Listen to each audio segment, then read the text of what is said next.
यवतमाळमध्ये एक मोठी कारवाई करण्यात आली आहे। झारखंड राज्यातील एक जहाल नक्षल कमांडर यवतमाळ पोलिसांनी पकडलाय।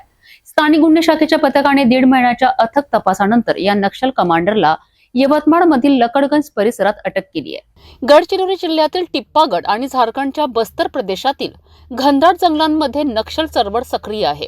याच भागात झारखंड राज्यातील तुलसी उर्फ दिलीप महतो या नक्षल कमांडरने सहकाऱ्यांचा विश्वासघात करत नक्षल चळवळीच्या आर्थिक संपत्तीकडे वळले होते। या घटनेनंतर त्याला गेम होण्याची माहिती समजली आणि त्यामुळे तो फरार झाला। यवतमाळला रेस झोन म्हणून ओळखले जाते आणि याच ठिकाणी तो नक्षल कमांडर लपून बसला होता। त्याची माहिती पोलीस अधिकाऱ्यांच्या लक्षात येताच तांत्रिक तपास सुरू करण्यात आला। 1.5 महिन्यांच्या अथक प्रयत्नांनी पोलिसांनी लकडगंज परिसरातील राणी सती मंदिराजवळ त्याला पकडलेत।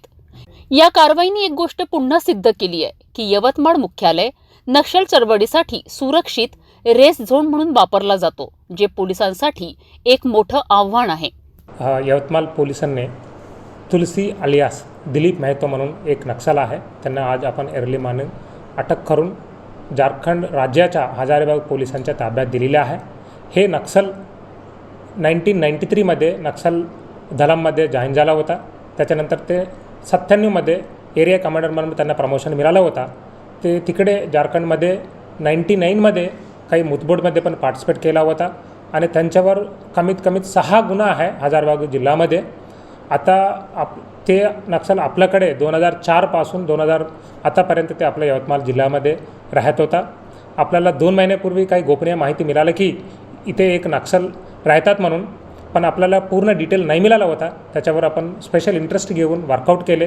ह्यूमन आणि टेक्निकल इंटेलिजन्स वापर करून आतापर्यंत आपण ते डेव्हलप करून त्याच्यानंतर आपण झारखंड पोलीसच्या सोबत पण कोऑर्डिनेशन करून त्यांच्याकडून कन्फर्मेशन पण घेतले आणि त्यांच्या टीमला पाठवण्यासाठी सांगितले।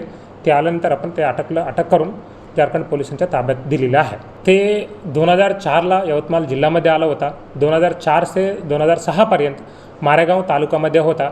त्याच्यानंतर 2 वर्ष तो पारवाला होता आणि 2009-8-9च्या दरम्यान ते यवतमाळ शहराला आले। तेव्हापासून ते इथे होता, म्हणजे लेबर म्हणून काही फॅब्रिकेशनमध्ये काम करत होता आणि आता काही दिवसपासून तो आता हायवेमध्ये ड्रायव्हर म्हणून काम करत होता।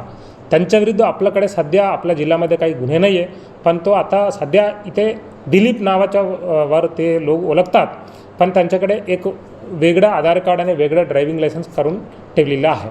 यवतमाळ पोलिसांच्या या कारवाईने नक्षल चळवळी विरोधातील लढाईत एक महत्त्वपूर्ण विजय मिळवला आहे। स्थानिक गुन्हे शाखेच्या पथकाने केलेल्या या अथक तपासामुळे नक्षल कमांडरला पकडण्यात यश मिळाले आहे। या कारवाईने पोलिसांची कार्यक्षमता सिद्ध केली आहे आणि यवतमाळच्या सुरक्षिततेसाठी एक महत्त्वपूर्ण पाऊल आहे।